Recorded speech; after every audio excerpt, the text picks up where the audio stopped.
Welcome everyone to a conversation of the Child Health Advisory Council Career Physician.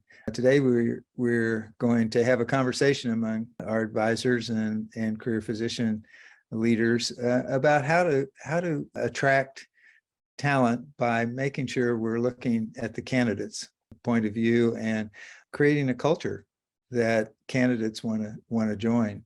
Today will be in our discussions will be Craig Hillemeyer, Christine Gleason, Valerie Opapari, Arnie Strauss, Bob Sowen, Wesley Milliken, CEO of Career Physician, John Hayes. And we'll start off today by asking a question. Wesley, what's your view of the importance and what is a candidate-centric recruitment culture? Thank you, Bruder. I think as we move into a unique time in academic pediatrics where, the available talent is not meeting the demand, it's going to become more and more important that organizations think more about their recruiting processes, and are their recruiting processes institutionally focused, or are they candidate focused? And I'm glad we get that chance today to talk about some of the differences in that. I think candidate-centric is more in reality than just the itinerary you send to a candidate. To me, it's really the culture, your talent culture. How do your faculty, how do your administrators, how do your executive assistants and your leaders think about the recruiting process, right? Do they view it as somebody has to prove their worth to us before we give them our best? Or is your culture set up to where you showcase your best regardless of the candidate? Because, we've moved into a day where, I guess I can say if you find yourself in your organization saying, if they get to the second visit, then we will give them our best, that would be a key indicator that you're an institutionally focused culture. Things like when you invite the spouse on the first visit, is it the first visit? Is it the second visit? Is it when does your chair or when does your hospital executive team meet the candidate? Is it the first visit or the second visit? And obviously some of this you can't do for every faculty recruit, but having been in the executive search business in child health for the last 25 years, I can tell you that there's still a lot of institutionally focused, hospitals and departments out there. So candidate-centric to me, you have to get to know the candidate. You really, is it just a CV that you pass around and then you get to know them when they show up on site? Or, are you having meaningful conversations with people before they come to campus? Are you designing visits around what they say is important to them versus what you want to show them? I think all of those things fall into a candidate-centric visit. And, we talk about the cost of failed searches and the impact those have on divisions and departments. And, like I said, we've really moved into a time of critical capacity. And so, again, I'll stop there. And, I see Bob has a comment and look forward to hearing what everyone else has to say. Wesley, I was just wondering the point you made about how important it is and how recruiting in academic medicine is evolving. And yet it seems like recruitment has always been something that's just been assumed. It's kind of organic. Do you think there's a role, or have you seen good examples where institutions have actually trained, if you will, or educated the faculty and others about the best way to conduct a recruitment? Does the responsibility go beyond the chair or the dean? Should rank and file be involved and prepared for the best way to conduct a candidate-centric visit? Bob, I'll share a story with you that I think answers your question. We were working with a client. We were recruiting a world-class surgeon to the organization. The chair of surgery of the client was caught up in the OR, and so the candidate was sitting in the hotel lobby in the restaurant or the bar and decided to have a glass of red wine while he waited on the chair to pick him up.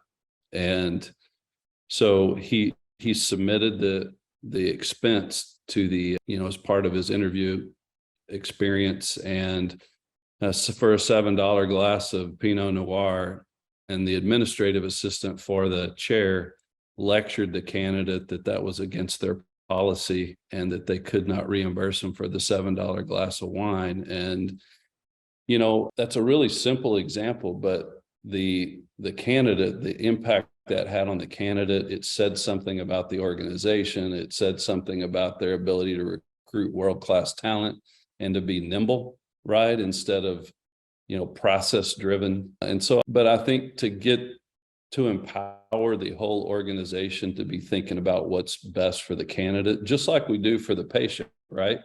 But, you know, I think that'd be an example, Bob. And I think the answer is yes. I think you need to make sure of from top to bottom in every institution that people understand what you're trying to accomplish with your recruiting processes, so that they feel empowered to do the right thing in that moment that could cost you a candidate. And I think it in a process, right, it can be not only internally to your organization, but, you know, the realtors that you use, the hotels that you use, the restaurants that you send your candidates to with your faculty. Are they all in on it, right? Do they all understand the goal and the mission of the process? Because it can maybe save you from comments that can cost you candidates. So, Chris? Well, thanks.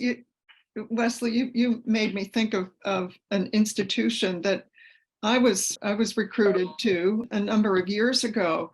And the institution, the medical center, the entire medical center had a recruitment office, a recruitment center.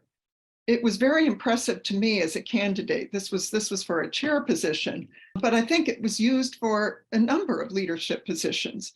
And it was a well-oiled machine. It made me feel so valued when I came.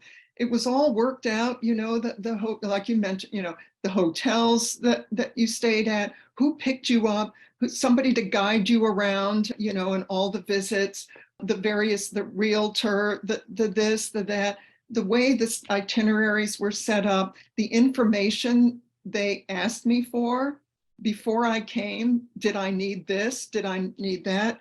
It was part of an overall office. And to me, it really reflected the institution's commitment to a candidate-centric recruitment process. When you mentioned what you need to learn or have a candidate-centric recruitment and interview, I think it's really important. It just made me think about, you know, how much you learn or not about someone. And there's all these, you know, sites. And so what information do you put on there about yourself that you want, say, an institution who's recruiting you to know? And what do we ask for besides, you know, the CV? You know, what are important things that you're allowed to ask and so forth, or that somebody is willing to reveal or wants you to know about them before they launch into the process? And we get that a lot now with the virtual interviews that are, you know, done, you know, before somebody actually comes for a visit. But even with that, I think it's important to think, well, what do you really want the candidate to be able to let you know that's important to them before they come for a visit, or even as they're exploring an opportunity? So it was interesting to me when you said, well, what do you do ahead of time or ask of the candidates to make sure they know that you are really focused on what's important to them, why they're looking at the position, and what you can provide for them when they come for a visit, virtual or otherwise. Becoming self-aware about your recruiting processes is the first step, you know, because across a department and its 20 plus divisions, if you will, there are probably 20 different recruiting processes. If I had to guess, unless somebody says we have surveyed our divisions, we know how they each recruit, we've implemented standards for excellence as it relates to being candidate centric that we know every division is doing. And I just haven't found many across the country that have gone to that level. And I think an in-house recruiting group is a real asset. not only do you as the candidate, Chris, as you referenced during your recruitment experience, right? But as a leader in academic pediatrics, the number one thing you've got to do is recruit and retain, right? So when you saw that talent office, it probably helped you as a candidate not to be intimidated by, I've got to recruit 12 faculty, right? Because then you have a resource that's going to help you do that. And so I think it's an added value in the recruiting experience to see those type of assets as a candidate even. Valerie? Yeah, as I was listening to all of your examples, I almost think we should retitle this, how to avoid an institutionally arrogant, search. Because quite honestly, your examples and the opposite of what Chris just described, is the difference between being incredibly arrogant and almost disinterested in a candidate's experience to the point of having it be really the central focus. I recall one example in my career of many examples, but of a candidate who came to interview with me, but I didn't know that they were actually being recruited. I thought they were actually already a faculty member at the institution, and they were actually being recruited by another department. And the individual sought me out because they had, some research interests that overlapped with me. And we had a marvelous meeting. It was, engaging. We thought of some individuals we could bring into a research project. We spent, 40 minutes discussing. It was just a fantastic meeting in an otherwise day full of administrative meetings. And after the fact, I learned that this individual wasn't even at the university. And he called me and thanked me for the meeting and then told me he wasn't coming because outside of his interview with me, every other experience he had had was just dreadful. And we all reflected on this. And I think what ended up being the reason it was such a dreadful experience is nobody had been prepped that this individual had interviewed with around why they were a candidate, what was the interest of the institutional recruitment, why this individual was selected out. And I think it was an example of just arrogance at every level, translated from just not being prepared, not thinking through what any candidate's experience should be through an interview process. So, I think that preparation prior to is so critical in making sure that you don't come across in the exact opposite way that you really think you are or you intend to be. Yeah, Valerie, we as a firm really press our leaders that we're doing searches for, when a candidate's coming in, not to just send out the itinerary, but to send out the itinerary with a cover letter that really lays out the strategy, lays out the opportunity, lays out what they like about this candidate, and really ask their faculty to pause for 10 seconds. You run into your meeting from the clinic or whatever, but just to pause and think about what you love about the organization and why you're there. And I think those kinds of things really, following up on your point, help to prevent that from happening. Craig? Thank you, Wes. I was just going to say that I think that one of the things that oftentimes gets overlooked in the interview process is giving the candidate an opportunity to express their concerns, what they find is important and what they're worried about in terms of actually moving themselves, and not just their lab or their professional career, but their family to that area. And I think that it's really important that many people in the interview process ask that question. I mean, obviously not phrased that same way, but really get at what is important to that candidate for them to consider making that move, because oftentimes people forget that aspect of it. And then I think another thing that I have found important in recruiting is to really try and to think a lot about the structured social interaction that you're going to be having with the candidate in terms of the candidate focused interview. I mean, the dinner that you have, who's going to be at the dinner, and to really give the candidate a chance to express themselves, because this is a person that you're going to be bringing into the organization that's going to be impacting a lot of people that you care a lot about.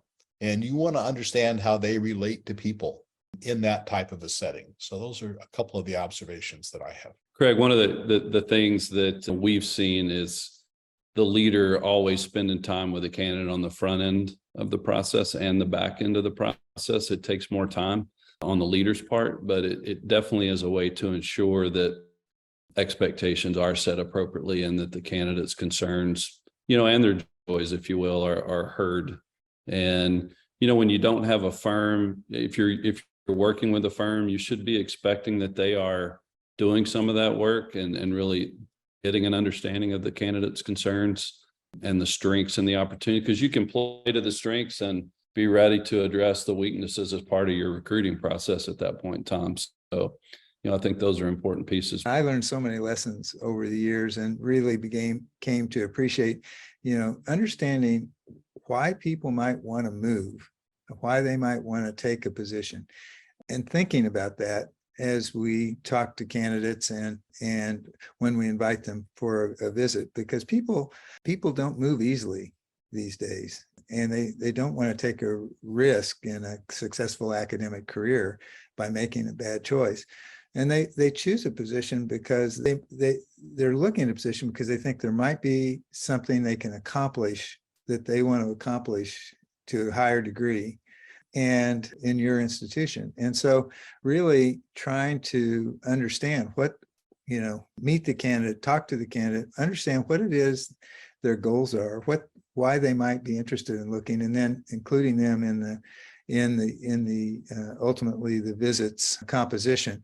And I found it invaluable to have that early first meeting and going over the agenda with the candidate, saying these are these are the people you're meeting. This is why we had them as part of the people you're talking to here. Do you have any questions, about who you're meeting and that sort of thing, so that they're comfortable as they go through the day. And then at the, like you say, I always tried to meet them as the last meeting to say, anything come up that you had questions about or that I can help you with, or, how'd you feel the visit went? I think all those things are so important, and trying to have some standard departmental practices so that people don't have to make the same mistakes you made. I found out that, for faculty recruits, frequently the entire division would go out to dinner when I first started, and everybody saw it as kind of a divisional perk. And the candidate was sitting at the end, not learning anything, and we weren't learning anything about them. And, trying to really give structure, as Craig said, to the social interactions. And one of the values of having a firm, as you said, is that I felt, you had to sort of indirectly find out about what the family's needs were and stuff by asking questions about what personal things would be important for you moving, or things to let them bring things up. And I found that having a firm has already vetted a lot of those things to help you plan the visits sometimes. I'd be interested in hearing people's thoughts about when to include the spouse. I know every situation is different, and if and when ever to involve the children, because children are pretty resistant to moving. And if they don't have a good experience, that can submarine a recruit early on before the families had a full chance to evaluate. So I'd be curious if anybody in later discussion had any thoughts about that. Can't really answer Bruder's last question, but had another question that I struggled with often, and that was, if you had a faculty member or staff member who was a key player in the dynamic of the organization or the division, but who tended to be a malcontent or maybe a loose cannon, to not include them would be, I think, might create the impression that you're trying to hide something. And yet someone like that can certainly derail a recruitment. I just wondered if people had advice or experience with how to frame that. I would say, I think Bruder's comment of bookending the visit, setting the expectation, can potentially, I guess, warn the candidate that you're going to meet with so-and-so who was passed over for promotion and is, kind of upset about things or something like that. But I don't know whether people have had that same quandary that I've described. Yeah, Bob, I would say, there's no perfect role. And so I think the key is being self-aware, right? So if you're self-aware about that individual, the impact they have not only on a recruiting process, but on the faculty on a day-to-day basis, as the leader, being able to go through whether it's for a department search, a chief search, but to go through and make the candidate aware of the things they may hear, pluses and minuses, where you're talking about some of those things. And, so-and-so's an outstanding interventionalist, right? But can be a little bit ornery at times, or, I think when things like that don't catch a candidate off guard and it's something they were expecting, then it doesn't become as big a part of the narrative. I think from a tactical perspective, we always advise, I would agree with you that excluding them creates, it creates more issues than not, but you would never want to put a candidate one-on-one with that person. I think group dinners and things like that, group meetings make a lot more sense because there's more accountability in those environments. But it might be something you haven't thought about on the other side of it. You're actually protecting those people that have a tougher time getting along by not putting them with somebody one-on-one, because then it can't be asserted. Nothing can be asserted about them and their impact on the process, because there would have been others present versus when you put people together like that. So, those are just a few thoughts. Valerie? Yeah, I think, Bob, I think it's critical, again, as part of your preparation to, include everybody in the interview process that's going to be critical to the candidate's role and responsibilities should they take the position. So if there's a faculty member within the division that has issues, I think that they almost certainly have to be part of the process, and they need to be prepped for why this recruitment is so critical to the division and the department, what you expect of them through the process, and that they are being included because they are a member of the group for which these candidates are coming through. I think going back to what Bruder said, when you do the debrief with the candidates, first you prep them, but in the debrief, is there anything that you heard that was different from what we discussed before you began the interviewing this week? And, can you share with me any concerns or new things that have come up through the process?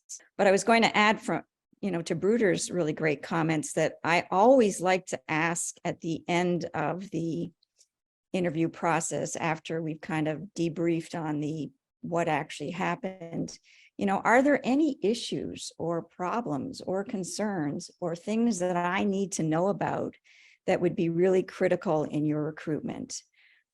As open-ended a question as you possibly can pose to the candidates, because I've found in my career that that's when you've heard about the high school student who's a superstar athlete and could never leave her high school.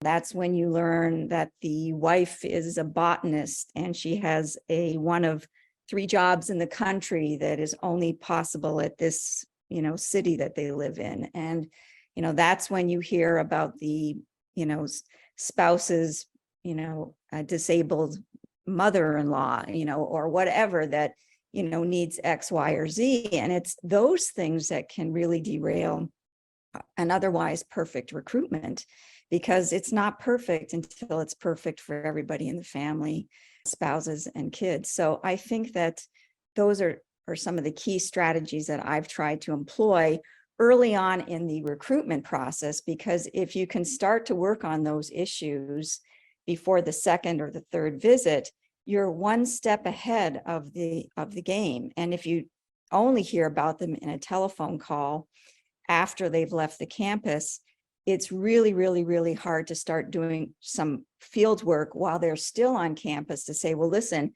I heard about your daughter that's a star swimmer, and I've already reached out to, X, Y, and Z high schools to try and see what kind of, facilities and programs we have here in this city. So I think that's another important part of the debrief. John, I wonder if you had any thoughts about the executive side of searching in this regard. No, I think this will apply to the executive side as well as the physician leadership side. And so I think a lot of you commented on it, and I think it's very important, but I tend to segment the professional opportunity and the personal opportunity. We look at an individual CV or a resume, and we know exactly what their qualifications, experience, sort of where they've been in a very tangible way. What we don't know a lot about is we don't know what is their style, what is their personality? How does that meld with our culture? How does that fit in? And the other piece to that we touched on is from a personal aspect, what's going to attract them to relocate to this location? I believe that, we're seeing a generational change in why people pick certain locations for a career. And so we've got to put our best foot forward. That's why I'm a firm believer. And Bruder, I think you asked, when do people bring a spouse and kids on a visit? I think you bring them as early as you possibly can. I think that you bring them in because you may learn a lot from that spouse. In conversations you have with him or her, you may figure out quickly what some of those professional triggers are going to be for that individual that may not be very forthcoming about them. I think you also figure out what special needs the family may have, what may attract them to the community. What do you need to show them in the community that will really make them get excited about moving to that location versus the unknown? And so I think the personal piece to recruiting good leaders has to be just as important as the professional opportunity is. And I think to follow up on that, the partner or spouse that you invite, they need to have the same care and attention to their itinerary and agenda as the candidate, because, depending on what their needs are, whether it's a professional opportunity or schools or, facilities for their parents or preschool, you name it. And I think just inviting a spouse or partner and then, inviting with the social events is not.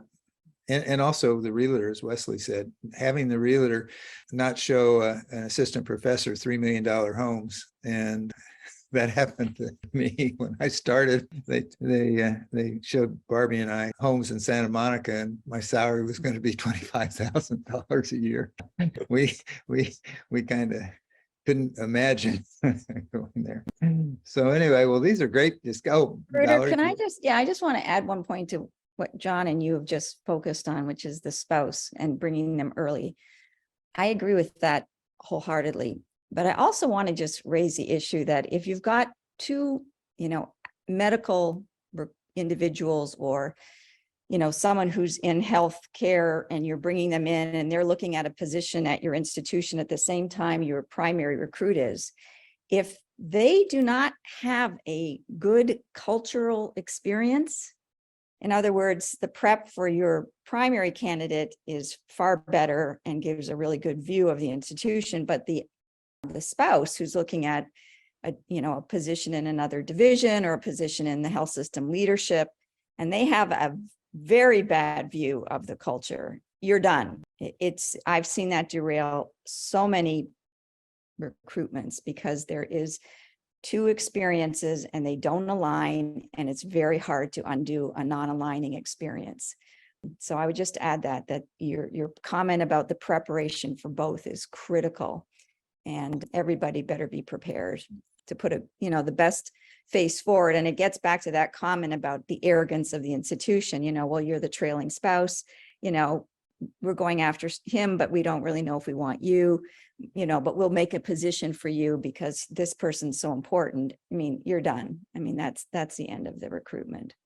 Perfect. Great comment. Wesley, I'll let you started us off. Maybe you want any final comments? No, struck by what Valerie said early on as far as an institutionally arrogant process, and the assumption that because we are blank, right, everybody just wants to come here. And I think, if you think about an executive search and the work that a 18-person committee, the hours 18 faculty put into a search, for example, that because we've always brought candidates in, we brought families in only when it's the three finalists. You think about the amount of work that goes in by a search committee to get from an initial pool to three finalists, right? Only to find out that two of your finalist families won't move, or you don't have a job for the spouse of your top choice. So there's so many great reasons for why, in a candidate-centric process, it eliminates all of that, right? So you're mitigating so much risk to success and the impact failed searches have on organizations that I mean, it doesn't make sense to me why people wouldn't want to be candidate centric, but I think it's, to Valerie's point, to sum up, I think they may actually think they are candidate centric, but it's out of arrogance. And so, again, would leave anybody that listens to this conversation with the homework to truly review your programs, review your divisions, your departments, and decide if you truly are candidate centric based on your actual process, not your opinion of yourselves. And I think both candidate and client would be better served for sure. Well, thank our viewers for listening to us today, and we've had fun sharing our experiences. The Career Physician website has many conversations from the Child Health Advisory Council, and encourage you to look for this information there and other conversations, and encourage you on your path to recruit and find the best leaders for your institution.